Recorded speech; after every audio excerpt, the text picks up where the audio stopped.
ಹೋಳಿ ಹಬ್ಬದ ಮೊದಲೇ ಸರ್ಕಾರಿ ನೌಕರರ ಜೀವನ ಹೊಸ ಬಣ್ಣಗಳಿಂದ ತುಂಬಲಿದ್ದು ಸರ್ಕಾರ ಸಿಹಿ ಸುದ್ದಿ ನೀಡಲು ಮುಂದಾಗಿದೆ. 2026ರ ಹೊಸ ವರ್ಷದ ಉಡುಗೊರೆಯಾಗಿ ತುಟ್ಟಿಭತ್ಯೆ ಹೆಚ್ಚಳದ ಬಗ್ಗೆ ಅಂತಿಮ ನಿರ್ಧಾರ ತೆಗೆದುಕೊಳ್ಳಲು ಕೇಂದ್ರ ಸರ್ಕಾರ ಸಿದ್ಧವಾಗಿದೆ. ಈ ನಿರ್ಧಾರವು ಸುಮಾರು 1,15,00,000 ಉದ್ಯೋಗಿಗಳು ಮತ್ತು ಪಿಂಚಣಿದಾರರಿಗೆ ನೇರವಾಗಿ ಪ್ರಯೋಜನವನ್ನು ನೀಡುತ್ತದೆ. ಕಾರ್ಮಿಕ ಸಚಿವಾಲಯ ಬಿಡುಗಡೆ ಮಾಡಿದ ಡಿಸೆಂಬರ್ 2025ರ ಅಖಿಲ ಭಾರತ ಗ್ರಾಹಕ ಬೆಲೆ ಸೂಚ್ಯಂಕ ದತ್ತಾಂಶದ ಪ್ರಕಾರ ಡಿಎ ಲೆಕ್ಕಾಚಾರವು 60.34ಕ್ಕೆ ತಲುಪಿದೆ. ನಿಯಮಗಳ ಪ್ರಕಾರ ದತ್ತಾಂಶಗಳನ್ನು ಗಣನೆಗೆ ತೆಗೆದುಕೊಳ್ಳದ ಕಾರಣ ಡಿಎ ಅನ್ನು 60ಕ್ಕೆ ಅಂತಿಮಗೊಳಿಸಲಾಗುತ್ತದೆ. ಪ್ರಸ್ತುತ ಡಿಎ 58ರಷ್ಟಿದ್ದರೂ ಅದನ್ನು 2% ಹೆಚ್ಚಿಸುವ ಪ್ರಸ್ತಾಪನೆಗಳಿವೆ. ಇದರೊಂದಿಗೆ 60ಕ್ಕೆ ತಲುಪಲಿದೆ. ಇದು ಜನವರಿ 1ರಿಂದ ಜಾರಿಗೆ ಬರಲಿದೆ.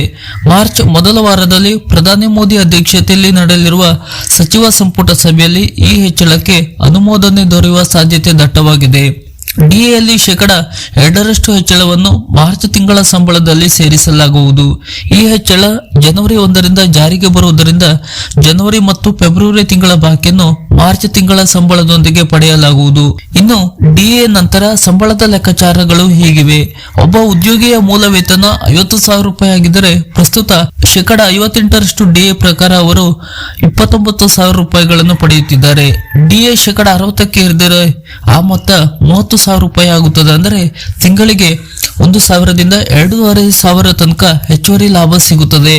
ಇನ್ನು ಬಾಕಿಯನ್ನು ಸೇರಿಸಿದರೆ ಮಾರ್ಚ್ ತಿಂಗಳಲ್ಲಿ ಅವರಿಗೆ ಈ ಮೊತ್ತ ಇನ್ನು 3 ಪಟ್ಟು ಹೆಚ್ಚಾಗುತ್ತದೆ. 8ನೇ ವೇತನ ಆಯೋಗದ ಬಗ್ಗೆ ನೌಕರರಲ್ಲಿ ಉತ್ಸಾಹ ಕೂಡ ಹೆಚ್ಚಾಗಿದೆ.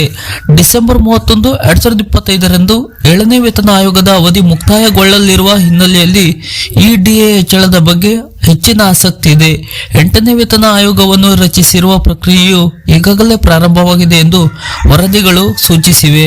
2% ಹೆಚ್ಚಳವು ಉದ್ಯೋಗಿಗಳ ನಿವೃತ್ತಿ ಪ್ರಯೋಜನಗಳನ್ನು ಮತ್ತು ಫಿಟ್ಮೆಂಟ್ ಅಂಶವನ್ನು ಲೆಕ್ಕಾಚಾರ ಮಾಡುವಲ್ಲಿ ಪ್ರಮುಖ ಪಾತ್ರ ವಹಿಸುತ್ತದೆ. ಏಕೆಂದರೆ ಅಸ್ತಿತ್ವದಲ್ಲಿರುವ 60ರಷ್ಟು ಡಿಎ ಭವಿಷ್ಯದಲ್ಲಿ ಹೊಸ ಮೂಲ ವೇತನದಲ್ಲಿ ವಿಲೀನಗೊಳ್ಳುವ ಸಾಧ್ಯತೆ ಕೂಡ ದಟ್ಟವಾಗಿದೆ.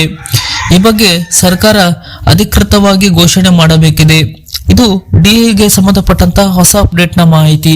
ಡಿಎಗೆ ಸಂಬಂಧಪಟ್ಟಂತಹ ಇತರದ ಹೊಸ ಮಾಹಿತಿಗಳಿಗಾಗಿ ಹಾಗೂ ಸರ್ಕಾರದ ಇತರದ ಇನ್ನಷ್ಟು ಮಾಹಿತಿಗಳಿಗಾಗಿ ನಮ್ಮ ಚಾನೆಲ್ ಅನ್ನ ಸಬ್ಸ್ಕ್ರೈಬ್ ಮಾಡಿ ನಮ್ಮನ್ನು ಕೂಡ ಬೆಂಬಲಿಸಿ. ನಮಸ್ಕಾರ.